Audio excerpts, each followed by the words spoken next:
Diesel படம் பார்த்துட்டு வந்தேன். நான் உண்மையா சொல்றேன், இந்த அளவுக்கு வந்து ஓப்பனா சோசியல் மெசேஜ் பேசியிருப்பாங்க நான் நினைக்கவே இல்லை. அந்த அளவுக்கு வந்து பக்காவா செகண்ட் ஹாஃப்ல இருந்து ஸ்டார்ட் ஆகுது. மெசேஜ் தான் போயிடுது. அந்த தண்ணி பிரச்சனை, மீனவங்களுக்கு பிரச்சனை, வண்டி பிரச்சனை சொல்லிட்டு ஏகப்பட்ட மெசேஜ் வந்து பேசியிருக்காங்க. அதனால ரொம்ப நல்லா இருக்கு படம், எஸ்பெஷலி செகண்ட் ஹாஃப் நல்லா இருக்கு. புது மியூசிக் டேரக்டர் எந்த அளவுக்கு கொடுக்க முடியும் பெஸ்ட்டாக கொடுத்துருக்காரு. ஏன்னா வந்து அந்த மக்கள் பிரச்சனை பேசும்போது மக்கள் வந்து அந்த த்ரில்லராக ஒரு மாதிரி திரும்புவாங்களா, அது எல்லாத்தையும் வந்து கரெக்டாக கொடுத்துருக்காரு. ஸோ இது வந்து புது மியூசிக் டேரக்டரா அப்படின்ற மாதிரி ஒரு கொஸ்டின் ஏமுது. ரொம்ப நல்லா பண்ணியிருக்காரு. செகண்ட் ஹாஃப்ல இருந்து சொன்னேன். ஃபர்ஸ்ட் ஹாஃப்ல இருந்து அந்த பீர் சாங் நல்லா இருக்கு, மைல்டான பிஜிஎம் வரும். செகண்ட் ஹாஃப்ல இருந்து அந்த இன்ட்ரெஸ்டா அப்படியே கதைக்குள்ள நல்லா மூவ் ஆகுறதுனால அந்த பேக்ரவுண்ட் ஸ்கோர் ரொம்ப நல்லா பண்ணியிருக்காரு. ஹரிஸ்கெல்லாம் டீசெண்டாக வச்சிருக்காரு. ஒரு மீனவன், நார்மல் மீனவன், எஜுகேட்டட் மீனவன். இவர் வந்து ஃபுல்லா மீன்ல இறங்க மாட்டார், பூ விற்பாரு. அப்படியே கொஞ்சம் படிச்சவர், ஏன்னா மெக்கானிக்கல் படிச்சிருக்காரு போல, அதனால அந்த க்ரூட் ஆயில் சம்மந்தப்பட்ட எல்லாமே தெரியும். ஸோ எஜுகேட்டட் மீனவர் என்னென்ன பண்ணுவாங்களோ அதை கரெக்டாக பண்ணியிருக்காரு. ரொம்ப பில்டப் பண்ணாமல் டீசெண்டாக பண்ணியிருக்காரு.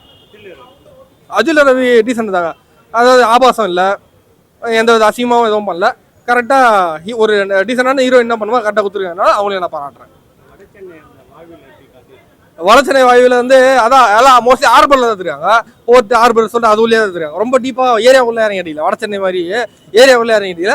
எது தேவையோ அந்த கதைக்கு என்ன தேவையோ அந்த ஏரியா மட்டும் தான் கவர் பண்ணியிருக்காங்க.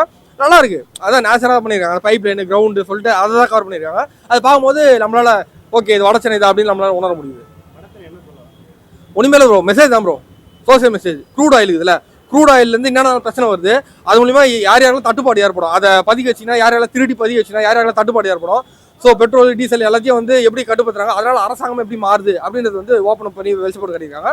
ஸோ இது மூலியமா ஏகப்பட்ட மெசேஜ். அந்த கடல் மீன்களுக்கு என்ன பாதிப்பு, கடலுக்கு என்ன பாதிப்பு, கடல் அரிப்பு எப்படி ஏற்படுது, மீனவ மக்கள் ஏரியா காலி பண்ண சொல்றாங்க, அரசாங்கம் எப்படி மாறுது சொல்லிட்டு ஏகப்பட்ட மெசேஜ் ஓப்பன் பண்ணியிருக்காங்க. இதனால 1-2 சொல்ல முடியாது, நீங்க உள்ள போய் பார்த்தீங்கன்னா இன்னும் டீப்பான மெசேஜ் எல்லாம் இருக்கு. வினய் அந்த டாக்டர் படத்தில் பண்ணியிருப்பார்ல, அந்த மாதிரி ஒரு நல்ல வில்லன்னு. பட் தெரிஞ்சிருவாரு, போலீஸா என்ன பண்ண முடியுமோ பண்ணாரு. போலீஸா கொஞ்சம் அப்படி இப்படி இருக்கதான் செய்வாங்க, அந்த மாதிரி கொஞ்சம் ஃப்ராட் பண்ணி லாஸ்ட்ல திருந்துற மாதிரி திருந்தி பண்ணிடுறாரு. ஓவரால் ஒன் டைம் நல்லா தாராளமாக பார்க்கலாம். ஃபர்ஸ்ட் ஹாஃப் கொஞ்சம் ஸ்லோவாக போகும், செகண்ட் ஹாஃப்ல இருந்து அந்த ஸ்லோவாக மேட்ச் பண்ண மாதிரி சூப்பர் பண்ணுவாங்க. ஓகே, டீசல் மூவி ஆக்சுவலி வந்து ஆடியோ லான்ச்சில் யாரோ கேட்டாங்களா இந்த மூவி எப்படி நீங்கள் தீபாவளிக்கு ரிலீஸ் பண்ணுறீங்க அப்படின்னு சொல்லிட்டு. எனக்கு உண்மையிலே டேரக்டர் அதுக்கு பாராட்டணும். ஏன் அப்படின்னா தீபாவளினாலே வெறும் என்டர்டைன்மெண்ட்டான மூவிங்கிற ஒரு பிம்பம் ஒன்று இருக்குல்ல, அதை முதல்ல உடச்சிருக்காங்க. உண்மையிலே அது சூப்பரான ஒரு விஷயம். ரொம்ப சமூக ரீதியாகவும் அரசியல் சில விஷயங்களும் சில வளர்ச்சி திட்டங்களையும் தெளிவாக சொல்லியிருக்காங்க. ஓகே, ஸோ ஒரு சமூக ரீதியான பிரச்சனை. ஏன்னா எனக்கு இந்த படம் ஆரம்பிக்கும் 1974-75 ஆரம்பிக்குதுங்கிற மாதிரி போட்டிருப்பாங்க. நான் உண்மையிலே நெட்டில் சர்ச் பண்ணேன், இப்படி ஒரு உண்மையிலே திட்டம் கொண்டு வந்தாங்களா இல்லை இவங்க சும்மா கற்பனையில் பண்ணுறாங்களா அப்படிங்கிற ஒரு டவுட் இருக்கும்ல.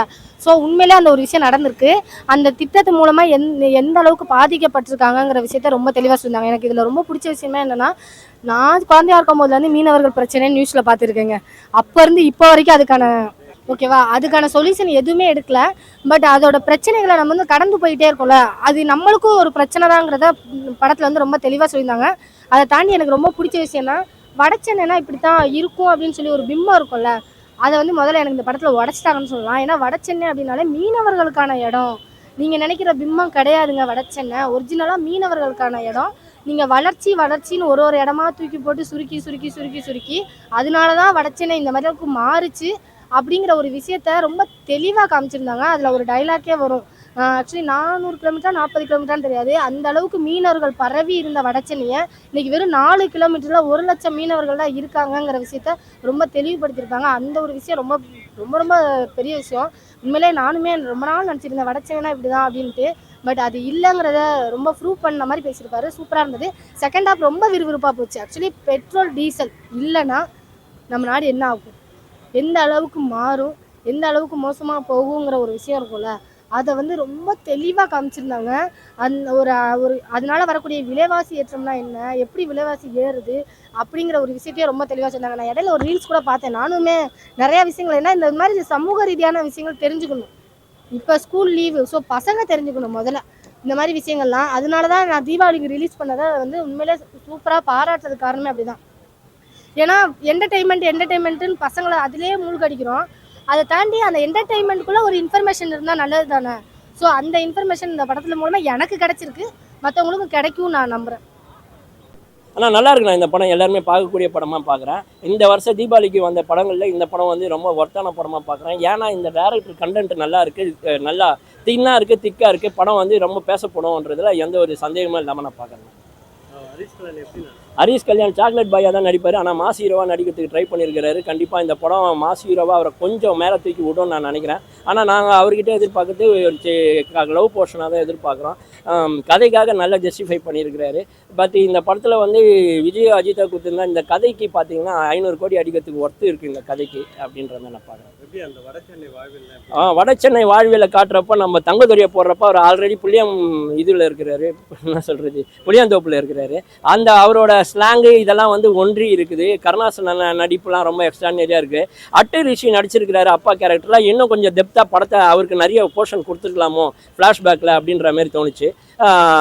பாடல்கள் ரொம்ப ஹிட்டான விஷயங்கள் இருக்கிறதுனால அந்த பச்சை குத்திக்கின உன்னோட பேர பாட்டு வந்து இந்த படத்தில் தானே இருக்குது, இவ்வளோ நாள் தேடி நின்றுமே அப்படின்ற மாதிரி இருந்தது. தீபாவளி முடிஞ்சோடனே காலேஜ் பசங்களாம் இதை ஹிட் பண்ணுறதுக்கு வாய்ப்பு இருக்குது. அது சொல்லவே வேணாம். நான் லப்பர் பந்து அதுக்கு முன்னாடி எல்லா படத்துலையும் பார்த்தீங்கன்னா ஒவ்வொரு விஷயங்கள் ஒன்று மாறிட்டு இருக்கு. ஸோ ஹரிஷ் கல்யாண் வந்து வளர்ந்துட்டு வர்றாரு. அவர்கிட்ட நிறைய எதிர்பார்க்குறோம். இந்த படம் மாஸ் ஹீரோவாக இருக்கிறதுனால இது இனி வரும் படங்களில் கொஞ்சம் லவ் போர்ஷனையும் தேர்ந்தெடுத்து நடிங்க அப்படின்ற மாதிரி. ஓவராலாக இந்த படம் வந்து 5க்கு 2.5 கொடுக்கலாம். ஆவரேஜான படம் தான். ஆனால் எல்லாரும் பார்க்கக்கூடிய படமாக நான் பார்க்குறேன்.